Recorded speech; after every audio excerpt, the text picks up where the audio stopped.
On va vous donner maintenant des conseils pour le jour J. Alors, pour être en forme de sportif le jour J, pour aller chercher le jury, il faut évidemment que vous ayez bien dormi. Il faut que vous vous soyez nourri suffisamment. Bref, il faut que vous respectiez cette hygiène physique qui est essentielle pour toutes les épreuves et en particulier pour l'entretien. Il y en a peut-être parmi vous qui vont aller à Lyon, à Lille, à Nantes, à Reims, à Rouen, à Grenoble pour passer leurs entretiens et qui vont arriver la veille au soir.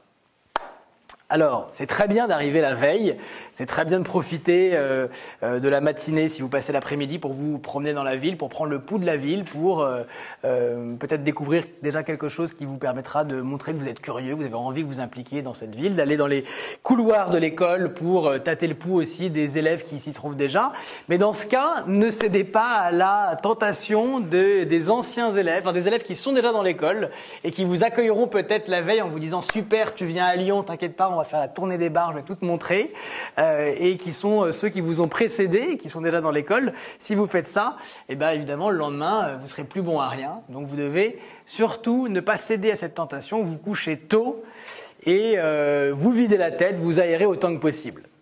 Attention aussi à tout ce que vous pouvez prendre pour vous doper, vous shooter, les anxiolytiques, les antidépresseurs, les machins, enfin... Évidemment, il y a parfois des vraies prescriptions médicales, mais quand même essayer d'être aussi clean que possible pour ne pas donner l'impression d'être complètement stone ou au contraire surexcité, etc. Et puis le réveil sonne, c'est le jour J, et là vous devez vous habiller. Et comment devez-vous vous habiller? Messieurs d'abord. Costard cravate, absolument. Obligatoire ou pas? Oui, a priori. Le costume? Obligatoire, on est d'accord. La cravate? Aussi, effectivement. Donc costume, cravate, mais... Dites pas je n'ai pas de cravate, moi je suis à la cool, etc. Là vous envoyez un signal au jury qui est celui de quelqu'un qui ne maîtrise pas les codes de l'entretien et qui se disqualifie d'emblée.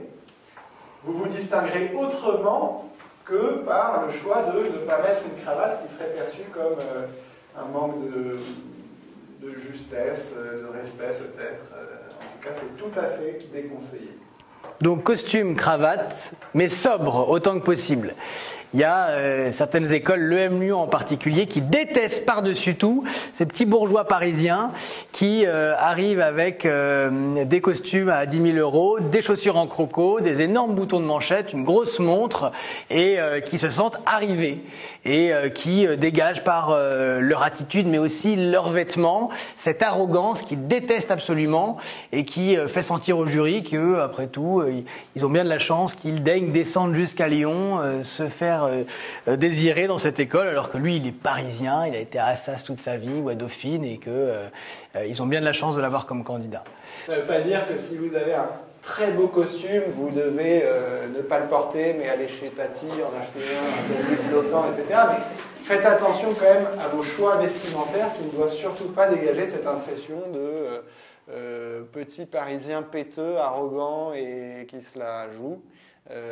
Et ça compte beaucoup, croyez-moi, en particulier effectivement à l'EM, mais dans plein d'autres écoles. Mesdemoiselles, comment vous habillerez-vous? Eh bien, en tenue de travail, tout simplement. Ça veut dire en pantalon ou en tailleur, c'est pas impossible. Ou qu'est-ce qu'il y a d'autre En tout cas, tenue de travail, c'est-à-dire la tenue que vous porteriez pour un rendez-vous d'affaires avec des clients ou bien pour un entretien de recrutement dans une entreprise.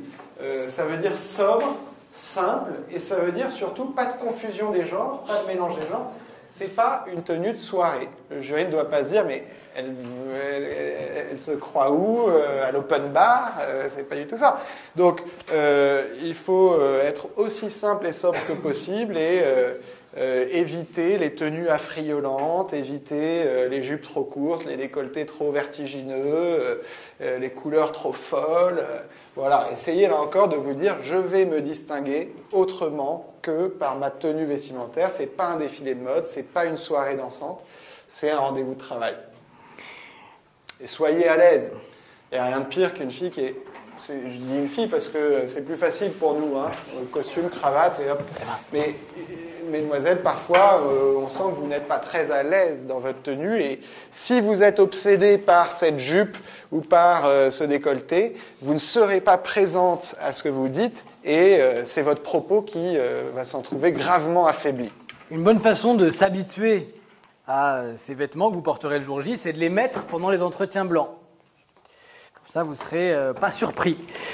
En fait, les codes de l'entretien, il faut le rappeler, c'est donc un exercice formel qui suppose que vous vous habillez comme ça en tenue de travail. Ça va avec un discours qui est un discours de bonne tenue, qui ne soit pas un discours entre potes.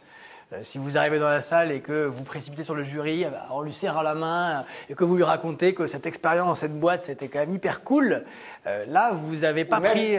hyper sympa. Ou hyper sympa. Là, vous n'êtes pas du tout dans le bon ton. C'est important que vous soyez professionnel et donc assez sobre du point de vue du vocabulaire, en tout cas langage soutenu. Et pour autant pas coincé. Donc c'est un exercice, c'est pas facile de s'ajuster. Il y en a qui auront plus ou moins de travail à fournir pendant les semaines qui viennent. Mais il faut se distinguer vraiment par le contenu de son discours et pas autrement. Il faut être à l'aise, mais pas trop. En fait, il y a parfois des candidats qui donnent l'impression au jury qu'ils ne respectent pas la distance qui existe nécessairement quand même entre des gens d'abord qui ne se connaissent pas, qui n'ont pas gardé les cochons ensemble et qui n'ont pas tout à fait le même statut puisqu'il y a des examinateurs et un candidat.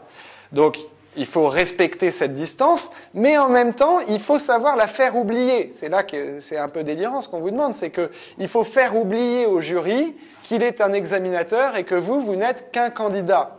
Il faut que ça se transforme, cette relation très artificielle d'examinateur à candidat, en une rencontre entre des adultes, un jeune adulte et des adultes un peu moins jeunes, mais qui conversent spontanément, librement. Imaginez-vous peut-être que vous êtes en train de parler avec des amis de vos parents, des relations de travail de vos parents. Vous n'êtes pas là pour qu'ils s'affolent en se disant ce type est complètement délirant, etc. Vous n'êtes pas là pour leur taper sur le dos et pour faire comme si vous étiez avec vos amis en train de boire des coups.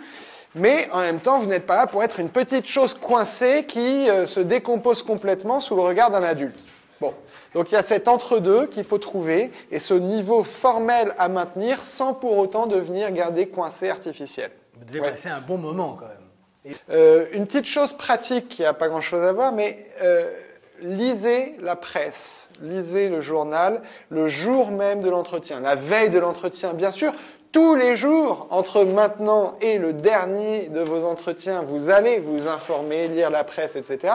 Mais ce que je veux dire, c'est qu'il faut le faire jusqu'au jour même de l'entretien, parce que le jury va certainement pas vous interroger sur l'actualité de l'année 2012, sur ce qui se trouve dans la revue de presse que vous avez eue en début d'année. Le jury va vous interroger sur ce qu'il a lu dans le journal le matin même. Et donc, il faut que vous ayez lu le journal, vous aussi, le matin même. Je dis lire le journal, ça peut être évidemment la radio, Internet, tout ce que vous voulez. Mais en tout cas, soyez préparés sur l'actualité. Soyez préparés à deux types de questions d'actualité. Il y a les questions fermées, il y a les questions qui portent précisément sur tel ou tel fait d'actualité. Qu'est-ce que vous pensez de cette affaire de mur des cons, mademoiselle? Et là, évidemment, il ne faut pas faire celle qui débarque, quoi, le mur des cons, qui que, j'en ai jamais entendu parler. Même si le but n'est évidemment pas pour le jury de savoir si vous savez. Le but pour le jury, ce sera toujours de savoir ce que vous pensez d'eux. En fait, si vous êtes capable de développer une position personnelle, mûre, réfléchie, sur un problème d'actualité. Donc, ce n'est pas un exercice de connaissance, c'est vraiment des questions de réflexion personnelle. Et vous devez vous informer pour pouvoir répondre à des questions fermées. Vous devez aussi préparer un autre type de questions qui sont des questions fréquentes, c'est les questions ouvertes où on vous laisse le choix des armes. Qu'est-ce qui vous a intéressé, monsieur, dans l'actualité de la semaine passée ? Ou bien, pour vous, quel est le fait majeur qui s'est produit dans ces derniers jours?